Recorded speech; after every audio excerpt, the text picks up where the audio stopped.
चुनाव के बाद पहली बार यूपी बीजेपी कार्य समिति की बैठक लखनऊ में हुई। इस बैठक में सूबे के मुख्यमंत्री योगी आदित्यनाथ ने कहा कि लोकसभा चुनाव में यूपी में जो परिणाम सामने आए हैं उसे लेकर कार्यकर्ताओं को बैकफुट पर जाने की जरूरत नहीं है।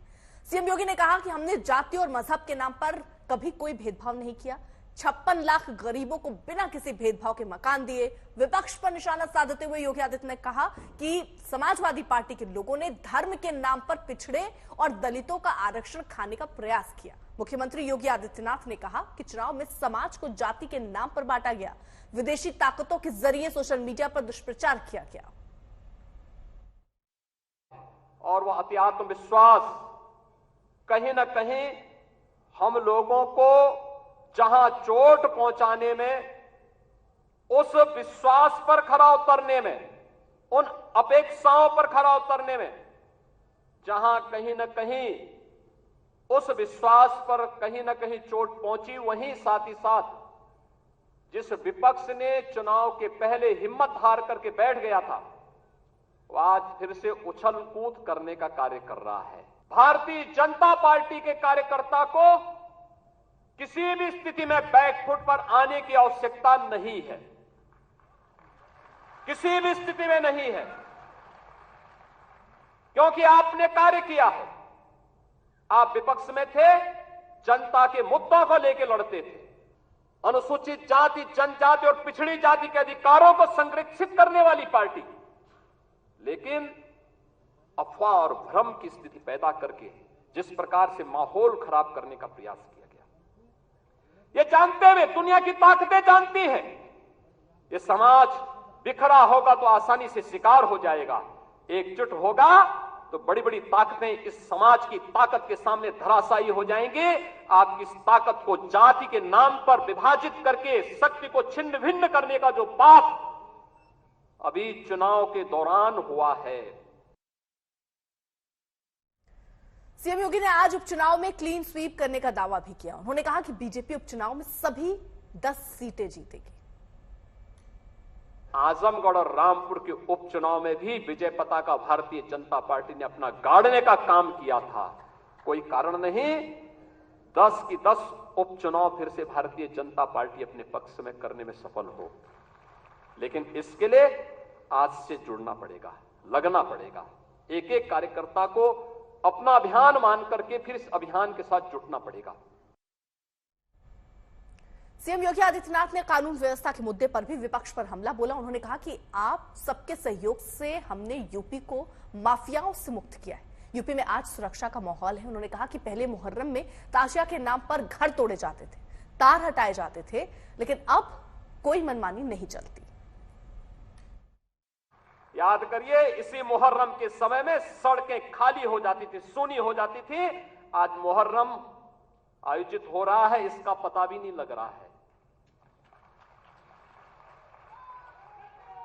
ताजिया के नाम पर घर तोड़े जाते थे, पीपल के पेड़ काटे जाते थे,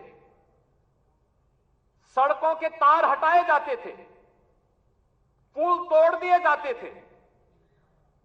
आज कहा जाता है किसी गरीब की झोपड़ी नहीं हटेगी। आज कहा जाता है कोई तार नहीं हटेगा। आज कहा जाता है कि सरकार नियम बनाएगी, पर्व और त्योहार मनाना है तो इन नियमों के अंतर्गत मनाओ और नहीं तो अपने घर में बैठ जाओ। यूपी बीजेपी कार्य समिति की बैठक में बीजेपी अध्यक्ष जेपी नड्डा भी मौजूद रहे। जेपी नड्डा ने कहा कि जनता ने बीजेपी को फिर से समर्थन दिया है ताकि हम विकसित भारत बना सके। उन्होंने कहा कि बीजेपी भविष्य की पार्टी है। बीजेपी सबका साथ सबका विकास के मंत्र पर चल रही है। कांग्रेस पर हमला करते हुए नड्डा ने कहा कि कांग्रेस बहुत उत्साह में है, लेकिन 13 राज्यों में उनका खाता नहीं खुला। जहां कांग्रेस अकेली लड़ी है वहां उनका स्ट्राइक रेट 26% है, जहां साथ में लड़ी वहां 50% है। और क्या कुछ कहा जेपी नड्डा ने, वो जरा सुनवाते हैं। कि लोगों में भ्रम फैलाने की कोशिश हुई कि संविधान समाप्त हो जाएगा, संविधान पर आघात होगा, संविधान को हम तोड़ मरोड़ देंगे। मैं ये पूछना चाहता हूं, ये संविधान के साथ छेड़छाड़ करने का काम का इतिहास किसका है? और मैं चाहूंगा कि आगे आप ये बात जन जन तक पहुंचाएं।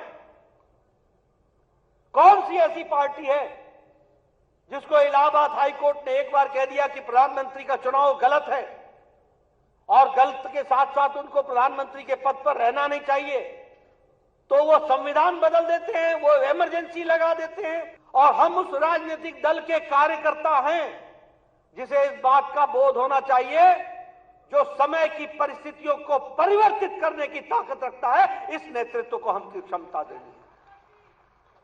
और इसीलिए हम कहते हैं कि हम पोस्टमैन नहीं हैं, हम सिर्फ आपकी बात को आगे बढ़ाने वाले नहीं हैं, हम उसमें वैल्यू एडिशन करने वाले लोग हैं, हम परिस्थितियों को बदलने वाले लोग हैं।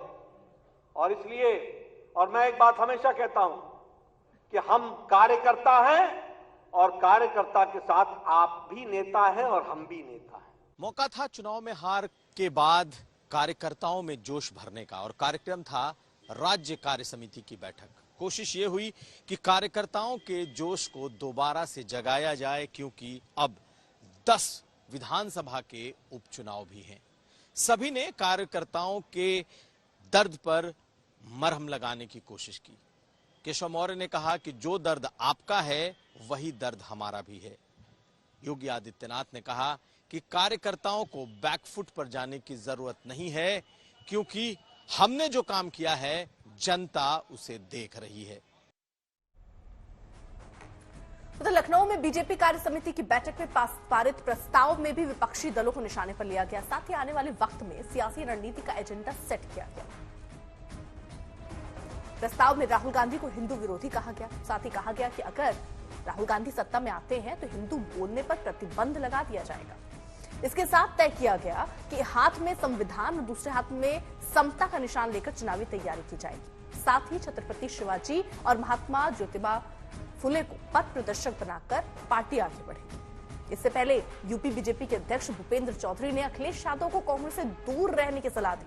भूपेंद्र चौधरी ने कहा कि अखिलेश यादव को कांग्रेस से दूर हो जाना चाहिए, क्योंकि कांग्रेस भस्मासुर है। सुनिए क्या कहा उन्होंने। अखिलेश यादव जी, मैं आपको सावधान कर रहा हूं कि कांग्रेस भस्मासुर है और बहुत ही जल्दी आपको ठिकाने लगाने का काम करेगी। कांग्रेस की नजर में आपके मुस्लिम वोट पर है। कांग्रेस की सोच और उनकी कार्यशैली लोकतंत्र की कोई गुंजाइश नहीं है। कांग्रेस का एक इकोसिस्टम है जो हारने वालों को जीता हुआ बताकर जीतने वालों पर प्रश्न खड़े करता है। भूपेंद्र चौधरी का बयान आया तो विपक्षी दलों ने भी पलटवार करने में देर नहीं लगाई। कांग्रेस ने कहा कि बीजेपी अपनी हार की समीक्षा कर रही है, सलाह देने के लिए बैठक कर रही है। वहीं समाजवादी पार्टी ने कहा कि बीजेपी सलाह देने के बजाय अपनी हार पर बात करे तो ज्यादा बेहतर है। भूपेंद्र चौधरी जी, आपने अपनी कार्य समिति की बैठक में नड्डा जी को क्या सिर्फ इसलिए बुलाया है कि आप अखिलेश यादव जी को सावधान कर सके, क्या देश में हिंदू मुस्लिम वोट बैंक की बात कर सके, या आप अपने कमजोरियों का मंथन करने के लिए बुलाया है? सच बात यह है कि आप लोग ट्रैक खो चुके हैं। सच बात यह है कि अग्निवीर जैसी समस्या का आपके पास कोई समाधान नहीं। जिस बैठक में भारतीय जनता पार्टी को चिंतन करना है कि कैसे हारे, कैसे उत्तर प्रदेश में आधी से भी कम सीट रह गई, कैसे जनता ने नाकारने का काम किया। भारतीय जनता पार्टी के नेता वो भारतीय जनता पार्टी की सरकार पे ही भ्रष्टाचार के आरोप लगा रहे हैं। भारतीय जनता पार्टी के विधायक वो भारतीय जनता पार्टी की हार की भविष्यवाणी कर रहे हैं। चिंता भारतीय जनता पार्टी को अपनी करनी चाहिए थी, लेकिन भारतीय जनता पार्टी की मीटिंग में भूपेंद्र चौधरी जी वो समाजवादी पार्टी को सलाह दे रहे हैं। समाजवादी पार्टी को भारतीय जनता पार्टी की किसी सलाह की आवश्यकता नहीं है।